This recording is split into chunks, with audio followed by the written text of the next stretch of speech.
মিশো থেকে আমি কতগুলো টাব অর্ডার দিয়েছিলাম, ওই সোনালিদির ভিডিও দেখে কতগুলো টাব আমি মিশো থেকে অর্ডার দিয়েছিলাম। টাবগুলো এসছে, দেখো এই যে প্যাকেটে এসছে, দেখো কি সুন্দর, কোয়ালিটিটাও বেশ ভালো।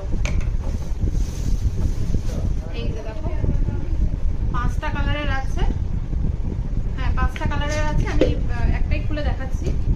এই দেখো কোয়ালিটিটা বেশ ভালো, প্লাস্টিকটা সাইজটাও বেশ বড়, আর তার সাথে এরকম বক্স আছে নিচে দেওয়ার, ট্রে মতো জল দেওয়ার। প্রত্যেকটা কালারের সাথে প্রত্যেকটা কালার ম্যাচিং করে এরকম ভাবে বসানো যাবে। বেশ ভালো কিন্তু জিনিসটা। আর দাম নিয়েছে মাত্র 150, 170 মতো প্রাইস ছিল। তো আমার একটা কুপন ছিল, সেটা লাগিয়ে মাত্র 150 হয়েছে। একটু ডেলিভারিটা লেট করেছে। তোমরা যদি চাও আমাকে ইনবক্স করো, আমি লিঙ্কটা দিয়ে দেবো, বা কমেন্ট করো, আমি লিঙ্কটা দিয়ে দেবো, ঠিক আছে? আমি ওই জন্য ব্যাক ক্যামেরায় আবার দেখিয়ে দিলাম। এই দেখো সাইজটা বেশ ভালোই, এই যে সাইজটা 5টা আছে, আর এখানে 5টা বক্স আছে, প্রত্যেকটার সাথে প্রত্যেকটা ম্যাচিং করে। জিনিসটা কিন্তু বেশ ভালো, বসালে বেশ ভালোই লাগছে।